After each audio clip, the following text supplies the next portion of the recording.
Hello and welcome to the Health Chat. I'm your host, Vicky, and today I'm once again joined by my wonderful co-host who's currently in London, overseas, on location, the wonderful Rick Hay. Hi, Rick. Hey, Vicky, greetings from London. And today, Rick and I are talking about the different ways in which we can biohack our bodies. And that's really, we're talking about longevity and the things we can do to help our body increase our lifespan. And we're going to look at nutrigenomics, we're going to look at sleep, exercise, meditation, and the types of supplements that we can use to help enhance, promote, or even engage in these different types of methods. So I thought, Rick, we would talk a bit about what biohacking is first, because it's a little bit of it's a terrifying term when we think about it. But in simple terms, it's about how making changes to our body or our lifestyle to improve health, performance, and overall well-being, really. It's like fine-tuning your body and mind to work better. It's just like how you tweak your car or your device, like your computer, to just help it run more smoothly and efficiently. So we're going to look at several ways in which you can biohack using some nutrients that can support the methods. And people that are into biohacking won't necessarily do all of these things. So we're not suggesting go out and do everything and try and biohack your body, because it's not going to work for everybody. Some things will work better. And as we talk and discuss, I think we'll explain what works for us as well and what we found has helped us. That's right. And, you know, those small changes with biohacking, you read so much. If you start to try to do too many things like I tend to do, you can kind of overwhelm yourself, be so stressed that the biohack doesn't work. So I'm sending a message out there, particularly to people who like to do all or nothing. Have a listen, go for what resonates with you, choose one or two things, start gently, see what happens, see how your body reacts, listen to your body. And I'll try to listen to myself and apply some of these techniques to my current state of overwhelm and see whether we get somewhere with them as well. Yeah, that's a good point. So we'll touch on sleep first, because I think, look, sleep is interesting to me because it's something that is free and it's easy to do. It requires no effort, but it's the one thing people do not want to invest in. And I find that really interesting. We do need somewhere between 7 to 9 hours of sleep, and that's quality sleep, right?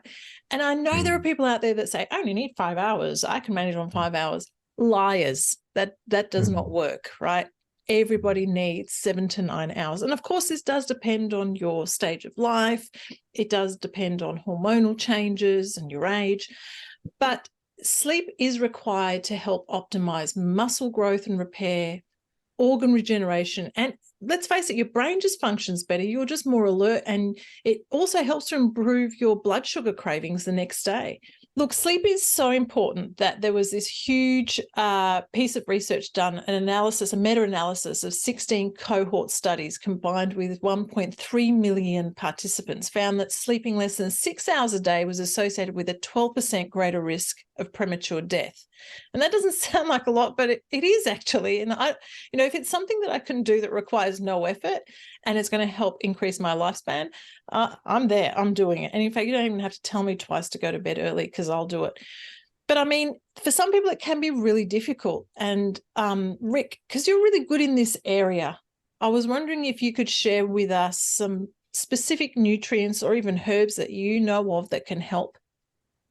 Yeah, sleep has been really a bit of a battle for me over the last couple of decades, actually, because my mind tends to be too active, and then I'm now in a caring role, and that takes up a lot of time. So I do invest a lot of time trying to make sure I can get to sleep and stay asleep, and I'm reasonably successful. I'm going to start off with a couple of looking at it during the daytime.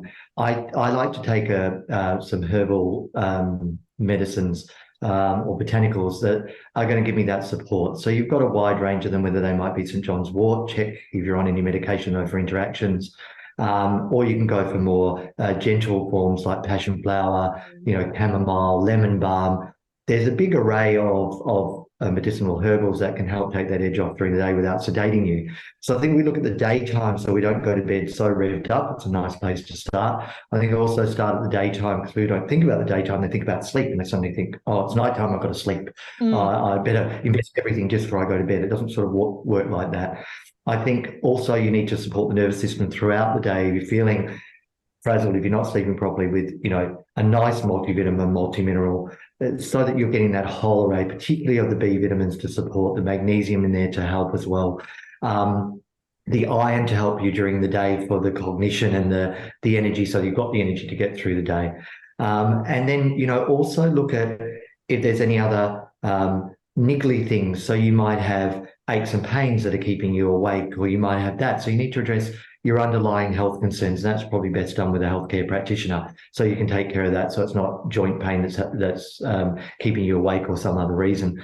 But I think we start at the daytime and do those things, the botanicals, some of the simple nutrients, and then maybe at nighttime look to something more sedating, something that's going to, really help you to turn that switch off. Now, I'm in that space. I like some herbals like California poppy. I think that, kava, not with long-term use, but there's certainly some beneficial properties to help you fall asleep and stay asleep. These are more of the bigger guns, if you can't get to sleep and stay asleep. Again, you do have that opportunity to go with the more mild things. If you want to try a tea, again, the chamomile teas, the lemon balm that I spoke about. So it's all about getting that balance, in the daytime, getting that support, the nighttime, maybe getting something a bit heavier there. Also, I don't know, Vicky, you're a big fan. I think magnesium at night is particularly useful. I spoke about, potential spasms, pains, aches. It can help with that, but it can also help with duration of sleep. I think we talk about it a lot in our podcast for good reason. It's one of my favourites. I'm a huge fan of magnesium. I thought of something really good just as you were talking about, like melatonin. We all know melatonin is great for sleep, but getting that high dose can be somewhat difficult. And I know there's a really good plant-based equivalent, let's call it, and that's herbatonin. And a lot of people swear by herbatonin and how effective it is. That is definitely on my radar, the herbatonin. Yeah, and I think it delivers about 1 milligram of melatonin. So that's good and can help, again, with the duration and quality of sleep. It seems to work quite effectively.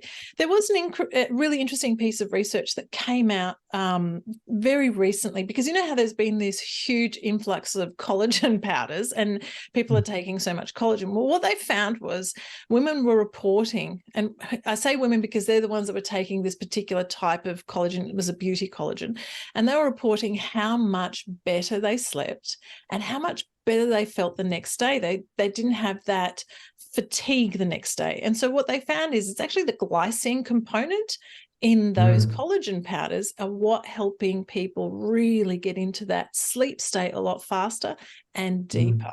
And that was fascinating to me. Yeah.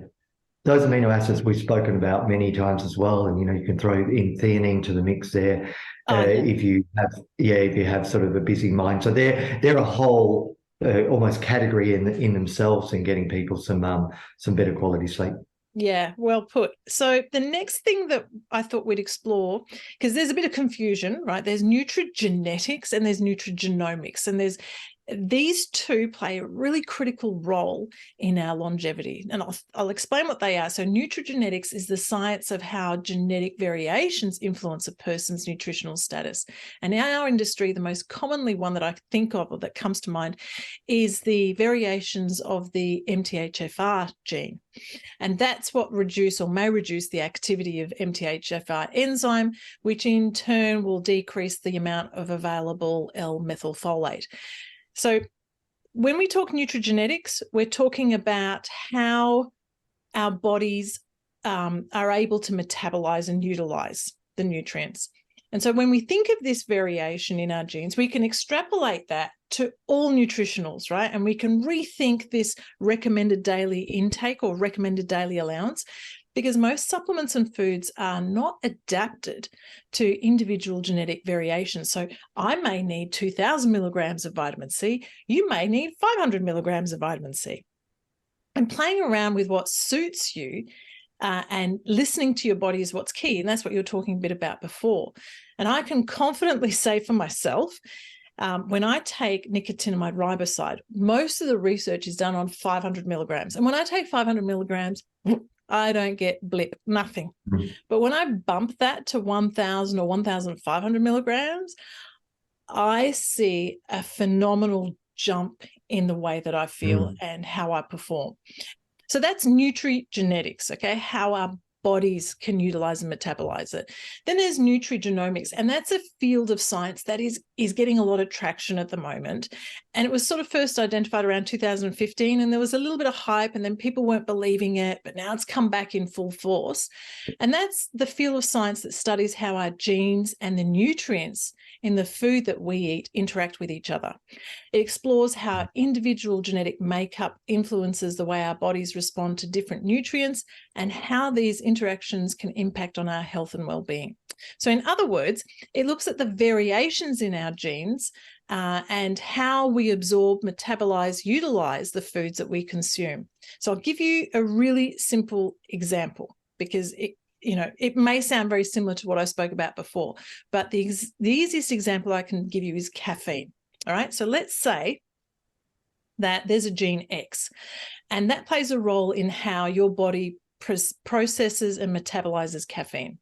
Some people have a slight variation of this gene, and that processes caffeine quickly. And someone else might have a different version that processes it slowly. And based on this genetic information, nutrigenomics would suggest that personalized recommendations for caffeine consumption is required. So for the fast processors, moderate intake of caffeine is fine, while slow processors need to limit their intake. And this knowledge can lead to really personalized dietary recommendations that are tailored to an individual's genetic profile, potentially optimizing health and preventing certain health issues.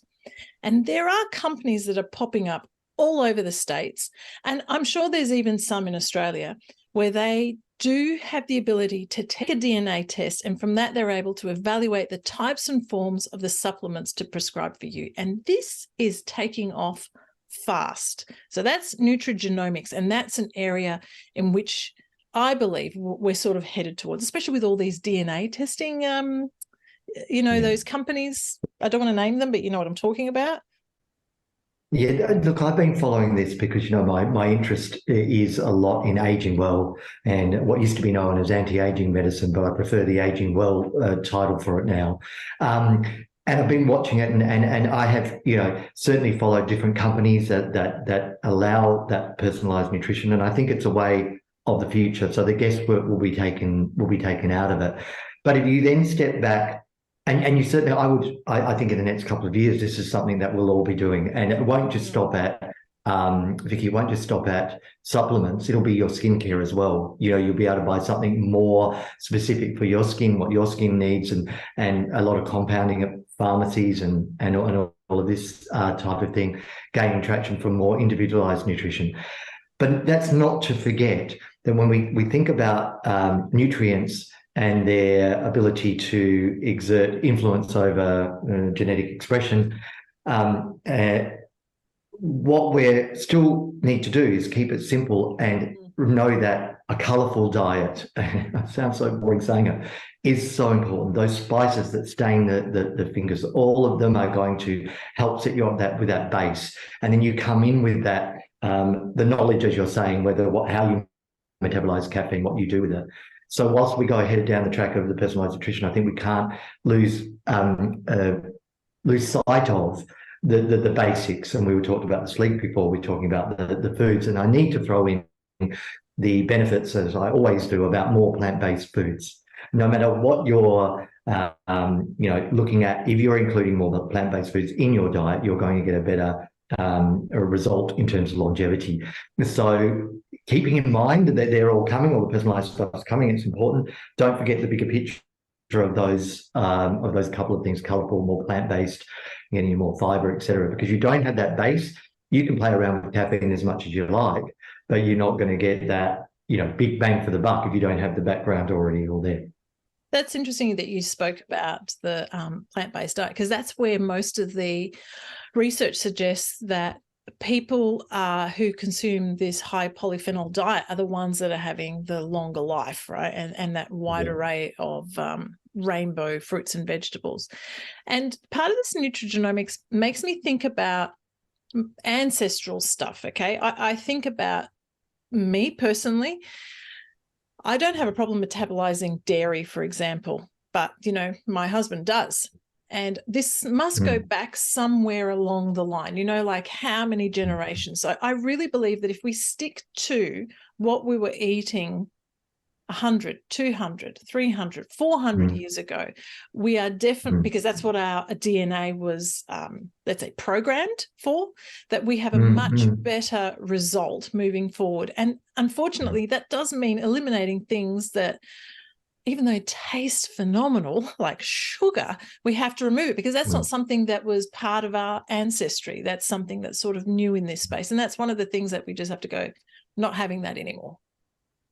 Yeah, and you know, we live in a world with all our technology around us. We think that our body has caught up, and it's not. So I think it's important what you just said, to go back, look where you were, and even we touched on previous podcasts, seasonal eating, things like that, eating locally for where you are. There's such an array of environmental benefits, but other benefits for health around seasonal eating as well. And we've certainly thrown that out the window. So there's a lot to be said for going back. And I will touch again, because I'm not necessarily on the plant-based rave to say everybody has to be plant-based all the time. What I'm suggesting is, when you go back and you look at an ancestral diet, maybe don't make the mistake of thinking, I just have to eat a lot of meat. That's all I have to do. Because that's a very simplistic way of looking at, oh, gee, we used to be cavemen or cave women or cave people. That's what we used to do. Well, that wasn't what we used to do. That's a nice, in my opinion, a very strong marketing push to say, oh, well, you need this. And I think do your research on it and make it reasonable. Anything that's telling you just to do one thing and eliminate everything else, we usually end up with some nutritional problems down the line. Yeah. Agreed. And again, it comes back to what your body is most designed and accustomed to consuming, right? And we've spoken about this before, you know, listen to your body. We don't do it. And again, it's funny, we do podcasts that maybe you and I are doing the topic because we need the message ourselves, you know, but you listen to it. It will often tell you what it requires, but we're so busy running around, we miss what it's telling. And you know yourself, and I'm sure everybody listening or watching, sometimes you may try a dietary change that just does not work. You might listen to something today and you try it and you think, well, that was a whole lot of rubbish. It didn't work for me. And then later on, the brain goes, oh, I'm going to try that now. And then you get a wonderful result. So when I used to do my lecturing, I always say to the students, you know, you try something, you see it, you come back to it, you see how you feel, listen to that. And that intuitive eating and intuition, we overlook it a lot. We're going to talk about meditation, but we don't talk about that intuitive eating and listening for that a lot in today's society, which we probably should. That's very true. And actually, talking about eating, that takes me to my next point, which is the fasting or intermittent fasting. And I don't think I need to go into too much detail. We all know how beneficial fasting can be cholesterol, yes, blood pressure, yes, weight, insulin resistance, metabolic health, inflammation, the focus and memory recall. I mean, there's so much research in this space. And I remember when 5-2 came out a few years ago, and I was really into it and actually haven't stopped. So I have continued 5-2, and it's been at least, I would say 8 years, probably 8 years I've been doing, or 7 years, because my daughter's now 10, and I think I started when she was like 2. But there is different types of fasting. So there's time-restricted fasting, there's circadian rhythm fasting, which is like where you fast for a minimum of 12 hours, and that's usually overnight.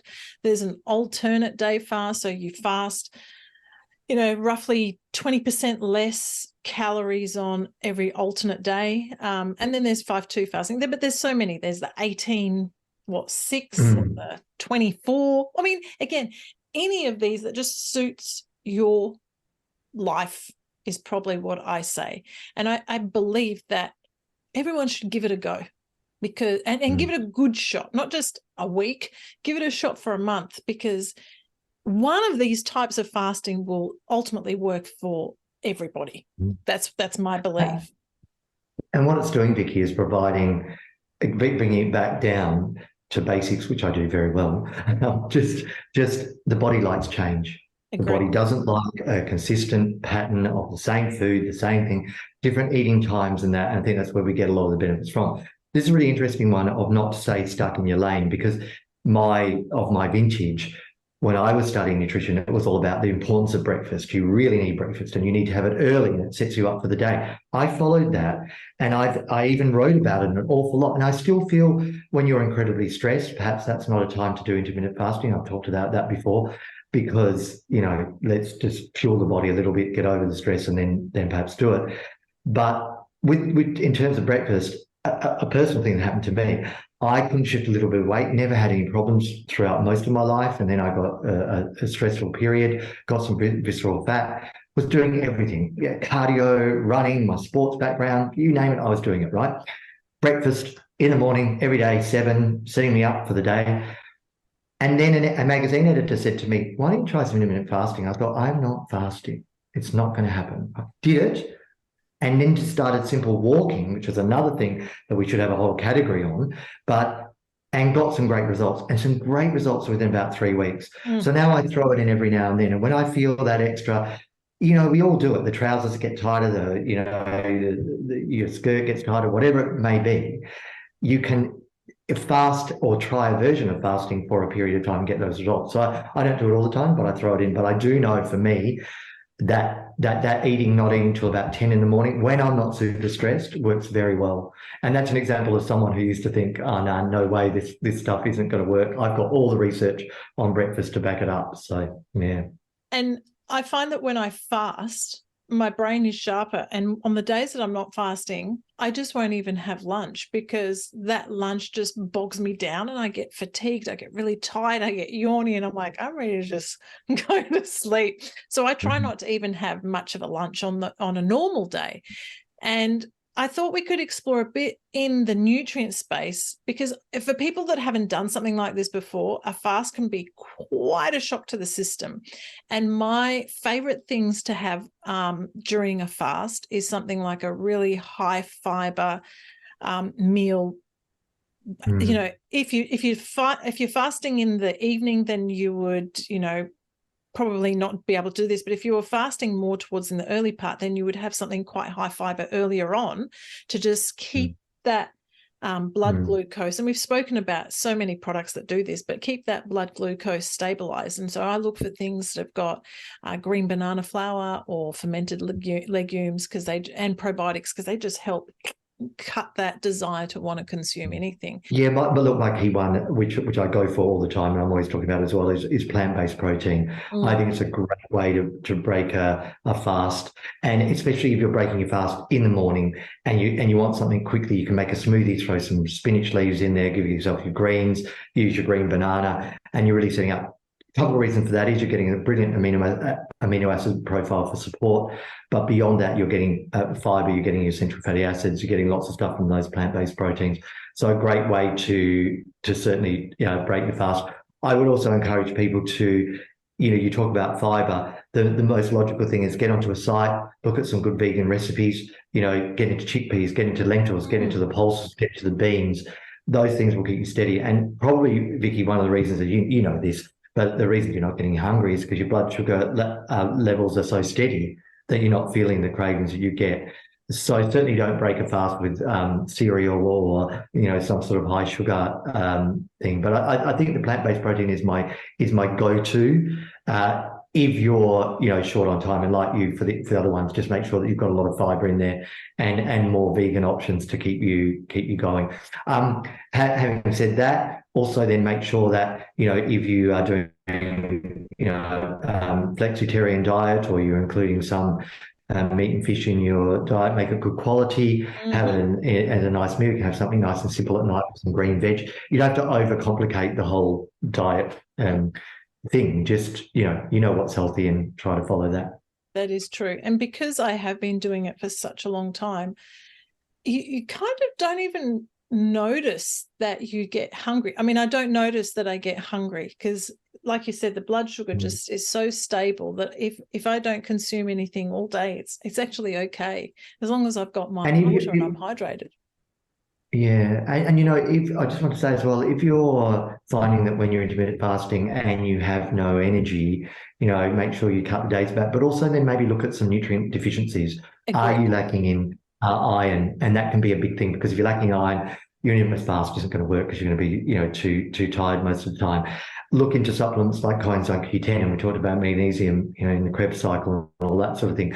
Are you deficient in those? So it might be good to see a medical practitioner, see what all your levels are Mm, before you start, and then you know what you need to top up on, so you're going to get the best result. Otherwise, I find that people can say, I tried fasting, it didn't work. Well, actually, it exactly. probably didn't work because you've got the underlying nutritional deficiency there, or your diet wasn't varied enough in the very beginning, so you're not going to be able to get that pick up. Exactly. Really well put, especially with the iron, because when I see patients, that's actually probably number one deficiency Mm. still to this day, Mm. especially women who are like Mm. post 45 years of age.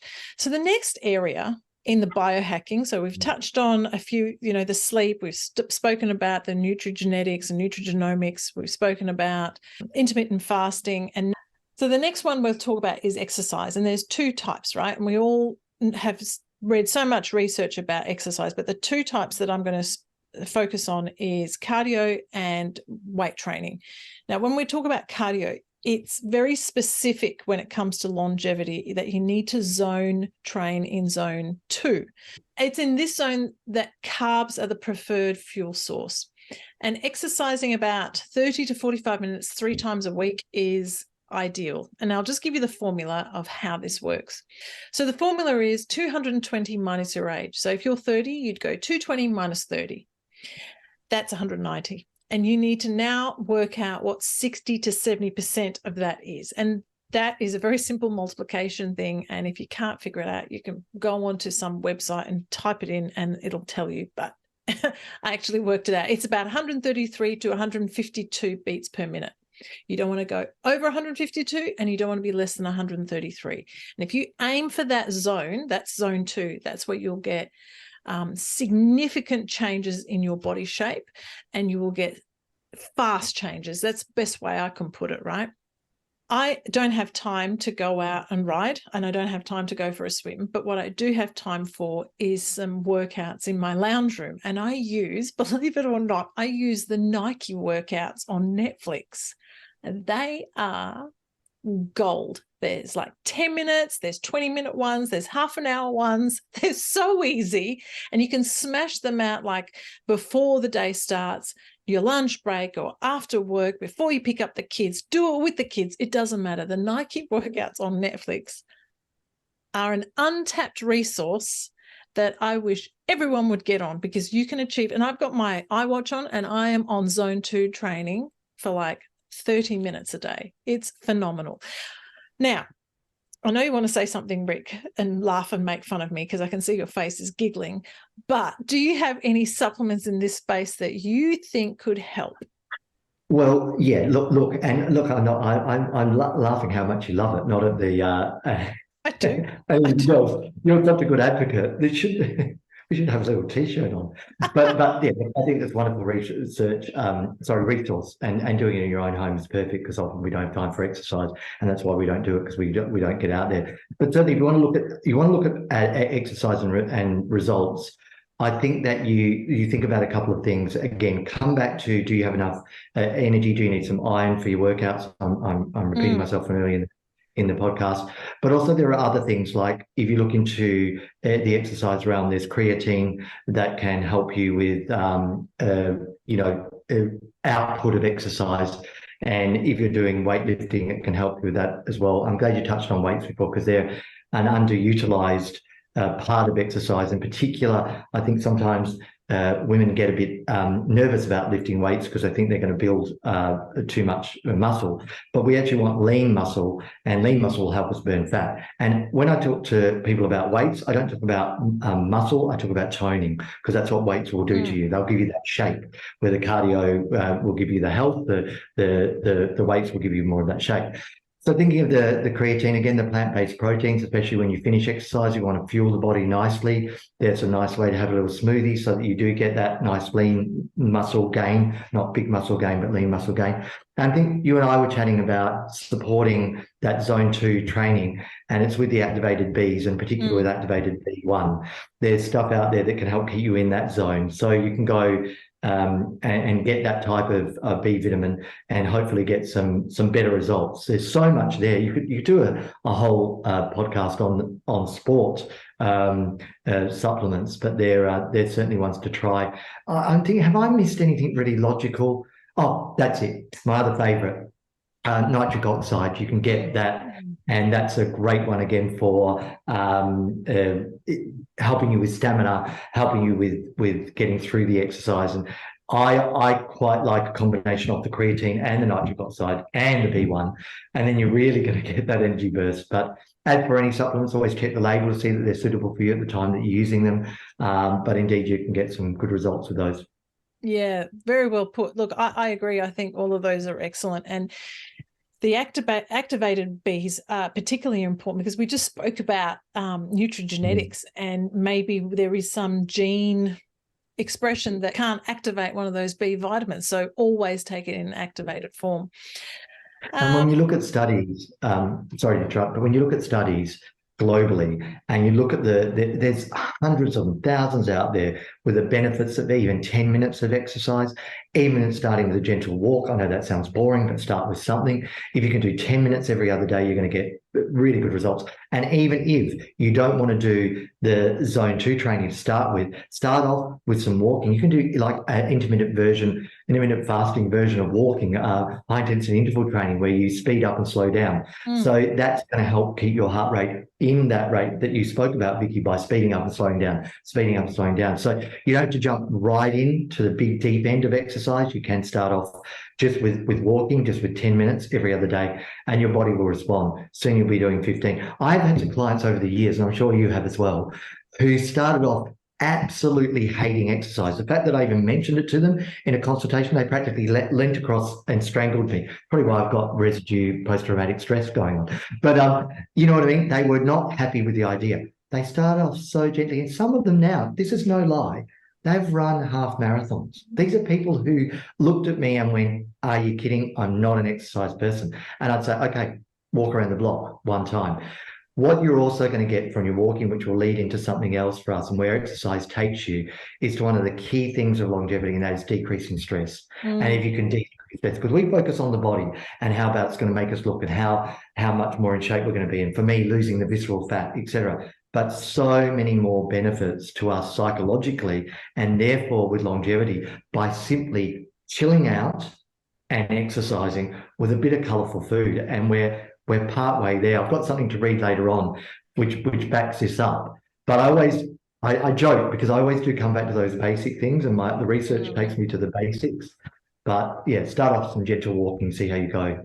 I agree. You're right. There are people that, roll their eyes at you when you tell them, please just exercise. And once they start, it becomes so addictive, and they see the results so quickly, and they feel so much happier.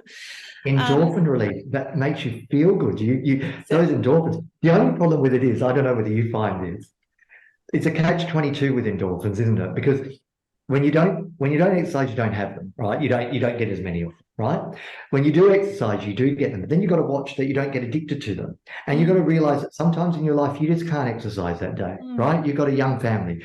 You might be like me, looking after my mum. There are sometimes when you have to go, okay, this is not a day for exercise. This is not a day for intermittent fasting. This is not a day for me to solve the problems of the world. This is the day for me to go to bed, read a book, take it easy, get through the day. Because I know about yourself, but I found myself with exercise ending up more stressed when I couldn't do it than if I hadn't done it, if that makes any sense. That's true. So be aware of that.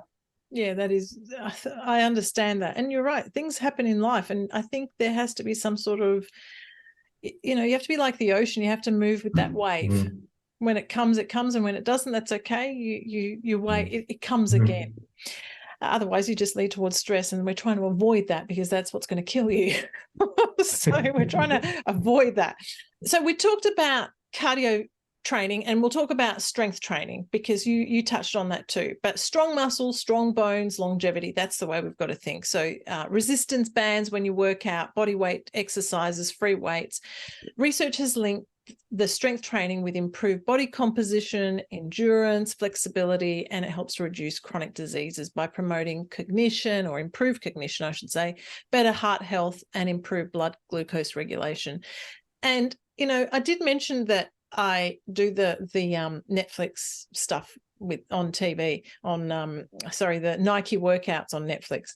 And I don't own a gym, okay, and I don't have time to go to a gym. I actually use my body as the weight, and boy, am I heavy. So I get a lot of workout on my muscles. I never used to be able to do a push-up. It was unfathomable. Couldn't do it. Rick, do you know how many push-ups I can do now? Go on, tell me. 40. That's brilliant. What? Go you. Go me. I got That's so good. Yeah. And I was a huge swimmer, so I thought I was strong. And no, I wasn't strong. So strength training, and I have to say that I do feel really good. I feel amazing. And there is this, I saw it on Instagram yesterday, actually. Who knows if it's true, but it showed a woman that said, if you can't get up, if you can't sit down on the floor and get up from the floor without using your hands, that, you know, you are severely unhealthy. And of course, so straight away, I put my phone down and I did the exercise, and I struggled a little bit, but I could do it.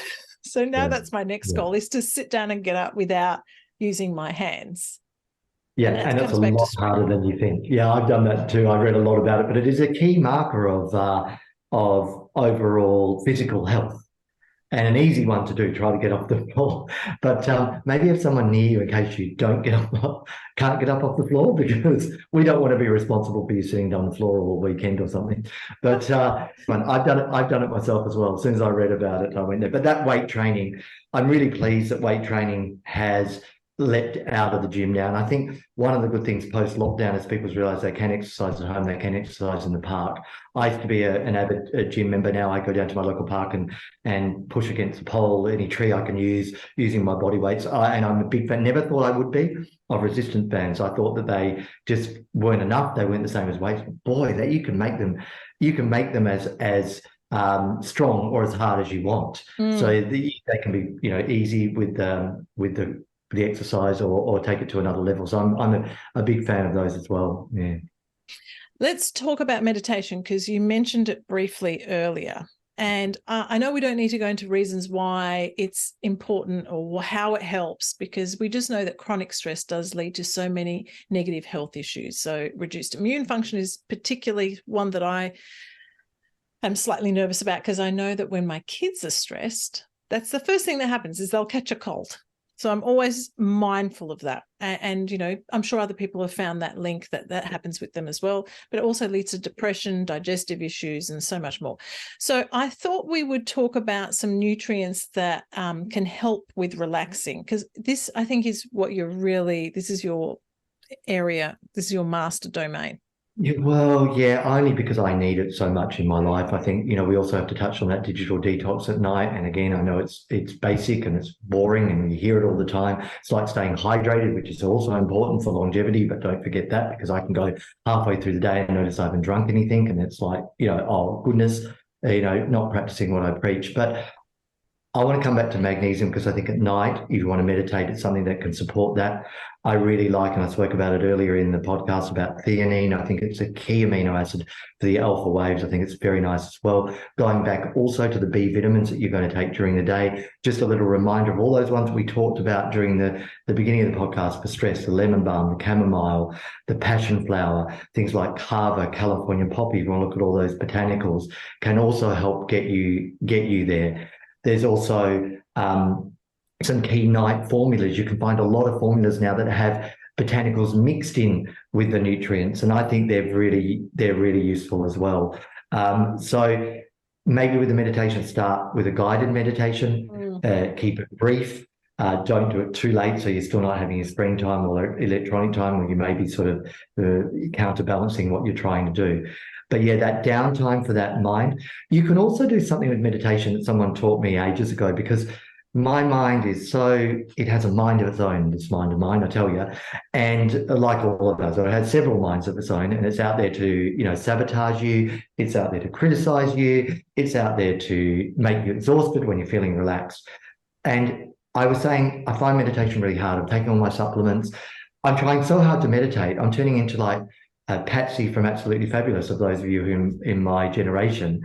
Not Patsy, sorry, I was turning into Adina. I was a bit like Patsy in my party days. But anyway, I was just mad trying to meditate, trying to exercise, stressing myself out so much. And someone said to me, why don't you just go to the park and look at a flower? Why don't we just break this down? And you can do that at home with a candle. You can do it and just stare at a picture for a minute. And a lot of things can be done with breath work nowadays as well. So where you look at your breathing, how you breathe, go online, look at that. So there are ways just to bring it down, and a lot of good research that even bringing it down every now and then breaks that pattern and breaks that whole stress, cortisol fiasco that's going on, and gives us a little bit of a break every now and then. The idea is when you have the break, you don't go back to being frenzied and mad the very next second. And that's where the nutrients give you that support. I like the breathing one. I use this one: breathe in 8, hold 7, breathe out 4. Yeah. And I think you do that for like 2 minutes, and it is phenomenal because, you and I are similar. The brain just like tuck, tuck, tuck, tuck, tuck, tuck, tuck, before we bed, right? And this just takes me to that other state. And gives you just that little break for the body to go, hang on, we're not in fight or flight. We're actually quite chilled. This is an imaginary situation. It's all right, and it brings it down, and it gives us that break. It also can give a break from catastrophization, of which I'm also an expert.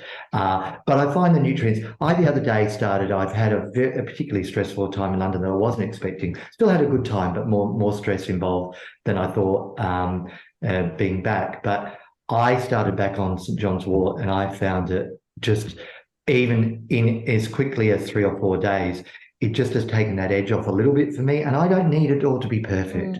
I just need that edge to be taken off, and then I can do some things. I'm noticing I'm sleeping. Another thing as well, which I must admit, because when I was over here, I went to conference, and I think we don't talk about them enough, but our essential oils. I think essential oils at night to help you with when you burn them, when you roll them on. I mean, the lavender essential oils, and we have some really lovely ones at Oborne.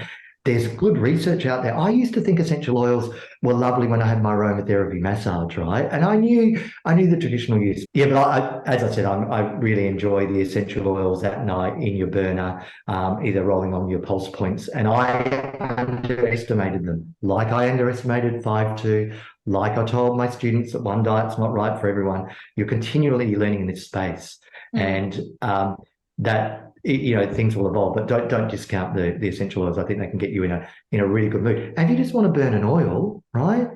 Just burn an oil and don't even try to meditate, because you'll probably end up meditating by laying on the bed after a night. Oh, hang on a minute. I forgot a bath, for goodness sake.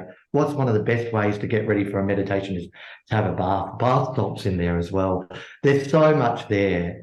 But, a good book, some essential oils, that's a meditation as well, isn't it, of sorts? Really, yeah. And the last one I wanted to talk about, which is slightly controversial because some people might go, well, that's easy for some, but it's wealth. Now, wealth is the top biohack because wealthy people live longer. And I guess it's because they're not under stress or constant stress to think about, how am I going to pay for rent tomorrow? Or will there be enough money for me to buy food? They're not constantly thinking about whether they have a job. So wealth really is the top predictor of health. And I'm not saying you need to be mega rich, because being mega rich can also have its problems. I'm talking about having enough food in your fridge. I'm talking about having heating when it's cold. I'm talking about being able to work, because you do need relationships with people, right? It's that relationships that you forge in your work environment or at home or with your friends, which makes life so much more enjoyable. But wealth really is a predictor of health, and it's just being grateful for those moments where you have got time to enjoy with your friends and family and in your home. And that's super key, being grateful for those little moments. And you know what? I think we've gone like a full circle with the podcast, haven't we, really? But you've touched on something because all the studies, or many, many studies, show the importance of socialization, the importance of family, the importance of friendships, the importance of gratitude that we forget. And in my last couple of weeks, this is very timely again because I haven't been that grateful for what things have been afforded to me. I've been focusing too much on the negatives, and that can get you in the thing. And if you don't have wealth, or wealth is difficult, it's time to reach out. Try to find, government organisations or support networks or family who can help get you back on track. So it doesn't have to be that you become a multi-millionaire, but like you were saying, that there's enough there for you, and you feel supported by your financial situation. And I'm glad you mentioned too, because there's no point in making a lot of money and then just becoming a total stress head. The incidences of cardiovascular problems with excess work stress is there. And I wanted to touch on something, and I've actually followed my own advice now. I saw this in the newspaper in London, and I thought, I have to learn it. I have to learn it for the podcast. I have to write notes. I have to get it perfect. I have to rehearse it with Vicky. Well, none of those things have happened.